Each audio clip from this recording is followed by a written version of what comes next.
മധ്യ തിരുവിതാംകൂറിലെ വികസിത നിയോജക മണ്ഡലം, വിദ്യാസമ്പന്നരുടെ നാട് പാല, മീനച്ചിലാറിൻ്റെ തീരത്ത് സ്ഥിതി ചെയ്യുന്ന നഗരം.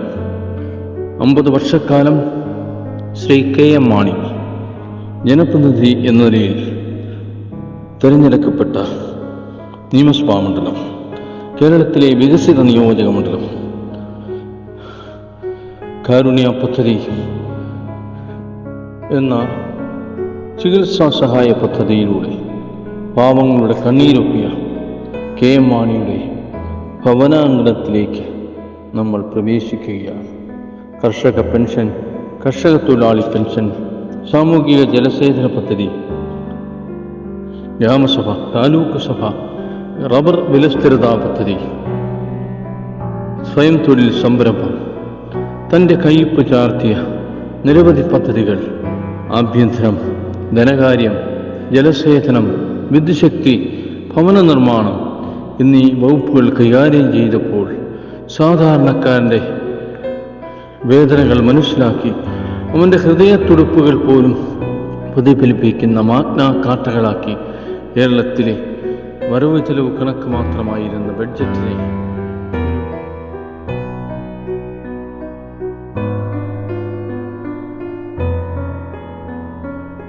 ഇന്ന് ഞായറാഴ്ചയാണ് എങ്കിലും ഞങ്ങൾക്ക് വിശ്രമ ദിവസമാണ് എങ്കിലും ഞങ്ങൾ ഇന്ന് ഒരു പ്രത്യേക ക്ഷണപ്രകാരം ഒരു വിശിഷ്ട വ്യക്തിയുടെ വീട്ടിലേക്കാണ് ഇന്ന് പോകുന്നത്. മറ്റാരുമല്ല, പാലായുടെ പ്രിയങ്കരനും വിശ്വശരീരനുമായ ശ്രീ KM മാണി സാറിൻ്റെ ഭവനത്തിലേക്ക്. അദ്ദേഹത്തിൻ്റെ സ്വപ്ന പദ്ധതിയായിരുന്ന ബൈപ്പാസിലൂടെയാണ് ഇപ്പം ഞങ്ങൾ പോകുന്നത്. ആ ബൈപ്പാസിൽ നിന്നും അദ്ദേഹത്തിൻ്റെ ഭവനത്തിലേക്ക് ഞങ്ങൾ പ്രവേശിക്കുകയാണ്.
ഞങ്ങളുടെ ആശയം എന്ന് പറഞ്ഞാല് ഞങ്ങളുടെ കാശ്മീർ യാത്ര വയനാട് നിന്ന് കാശ്മീരിലേക്ക് പോകുമ്പോൾ ഈ പോകുന്ന വഴിക്ക് ഞങ്ങളുടെ വണ്ടിയിലും ടീഷർട്ടിലൊക്കെ ഉള്ള 1 രൂപ എന്നുള്ളൊരു ചിഹ്നം. അപ്പോൾ ഈ പോകുന്ന പോക്കിൽ ആളുകളിൽ നിന്ന് കിട്ടുന്ന കുറഞ്ഞത് 1 രൂപയാണെങ്കിൽ പോലും കളക്ട് ചെയ്തിട്ട് നമ്മുടെ നാട്ടിൽ ഭിന്നശേഷിക്കരായ ആൾക്കാർ ഒരുപാട് പേരുണ്ട്. അപ്പോൾ അധികം ആൾക്കാരുടെയും വീടെന്ന് പറഞ്ഞ സ്വപ്നം അവർക്ക് വെറുതെ സ്വപ്നം മാത്രമാണ്. അപ്പൊ ഞങ്ങൾ തീരുമാനിച്ച ആ സ്വപ്നങ്ങളിൽ 5 കുടുംബങ്ങളുടെയെങ്കിലും സ്വപ്നങ്ങൾ സാധിച്ചു കൊടുക്കാൻ തീരുമാനിച്ചിട്ടാണ് വയനാടിന് കാശ്മീർ യാത്ര പുറപ്പെട്ടെ. ഇപ്പോൾ 10 ജില്ലയായി വയനാട്ടിൽ, കാസർഗോഡ് മുതൽ ഇവിടം വരെ എത്തി, കോട്ടയം വരെ എത്തി. അപ്പൊ ഞങ്ങൾ കിട്ടിയ പൈസ കൊണ്ട് വയനാട്ടിൽ ചെറിയൊരു സ്ഥലമൊക്കെ വാങ്ങി അവിടെ തറേണ്ട പണികളൊക്കെ ആരംഭിച്ചിരിക്കുകയാണ്. അപ്പോൾ നമ്മുടെ ഉദ്ദേശം ഇത്രേ ഉള്ള യാത്ര, ഞങ്ങളുടെ യാത്ര കൊണ്ട് ആർക്കെങ്കിലും ഒരു 5 കുടുംബങ്ങൾക്കെങ്കിലും വീട് വെച്ച് കൊടുക്കാന്നുള്ളതാണ്. സ്ഥലവും വീടും തുടർന്ന് ജീവിക്കാനുള്ള എന്തെങ്കിലും ഒരു സംരംഭം കൂടി നമ്മൾ ആ പോകുമ്പോൾ ചെയ്ത് കൊടുക്കുന്നുണ്ട്. ഇതിന് ഒരുപാട് പേര് നമ്മളെ ഹെൽപ്പ് ചെയ്തു. പ്രധാനമായിട്ടും നമുക്ക് ചേട്ടായിയൊക്കെയാണ് നല്ല സപ്പോർട്ടായിരുന്നു പഞ്ചായത്തിലേക്ക് പോയപ്പോൾ. അതുപോലെ തന്നെ ജോസാറൊക്കെ പോകുന്നത് എല്ലാവരും ഭയങ്കര സപ്പോർട്ടായിരുന്നു. അതിന്റെ ഭാഗമായിട്ടാണ് പിന്നീടാണ് ഇപ്പോൾ ജോസാറിനെ കാണാൻ വേണ്ടി പറ്റിയത്. എന്താ പറയാ, ബാക്കി നമ്മുടെ മിഷനെ കുറിച്ചും നമ്മുടെ ആശയങ്ങളെ കുറിച്ചും 2 വാക്ക് സാർ സംസാരിക്കും നമ്മളോട്.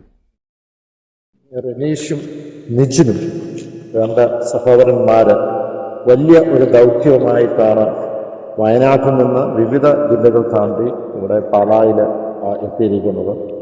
സാധാരണ രീതിയിൽ സാഹസികമായി നമ്മുടെ കേരളത്തിൽ നിന്ന് നേരെ ഡൽഹിക്കും കാശ്മീരിലേക്കും ഒക്കെ വാഹനം വഴി റൈഡ് ചെയ്ത് ബൈക്കേലും കാറേലും ജീപ്പേലും ഒക്കെ പോകാറുണ്ട്. ഇന്ന് ഈ രണ്ട് സഹോദരന്മാര് യാത്ര ചെയ്യുന്നത് സൈക്കിളിലാണ്. നമുക്ക് മനോഹരമായി അത് ഡിസൈൻ ചെയ്തിട്ടുണ്ട്. പക്ഷെ ഇത് നമ്മൾ സാഹസികമായി പോകുമ്പോഴും അതിൻ്റെ പിന്നിൽ വലിയൊരു ദൗത്യമുണ്ട്.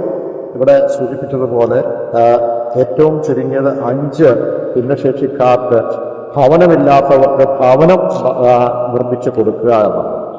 എനിക്ക് തോന്നുന്നു ആദ്യമായിട്ടായിരിക്കാം ഇങ്ങനെ ഒരു സ്പെഷ്യൽ രീതിയിൽ സൈക്കിളുമായി ബന്ധപ്പെട്ട് പോകുന്നത്. ഞാൻ നേരത്തെ പ്രത്യേകിച്ച് ഈ സന്ദർഭത്തിൽ നിങ്ങൾ രണ്ടുപേരെയും ഞാൻ അനുമോദിക്കുന്നു. അത് മാത്രമല്ല, നമുക്കറിയാം ഇന്ന് ഭവനവുമായി ബന്ധപ്പെട്ട് ഒരു സർക്കാർ വിചാരിച്ചാൽ മാത്രം പൂർണ്ണമായും കേരളത്തിലെ നമ്മുടെ രാജ്യത്തിലെ ഭവനമില്ലാത്തവർക്ക് ഭവനം രൂപം കൊടുക്കാൻ കഴിയില്ല. പക്ഷേ സന്നദ്ധ സംഘടനകളൊക്കെ മുന്നോട്ട് വന്നു കഴിയുമ്പോഴാണ് സാധ്യമാകുന്നത്.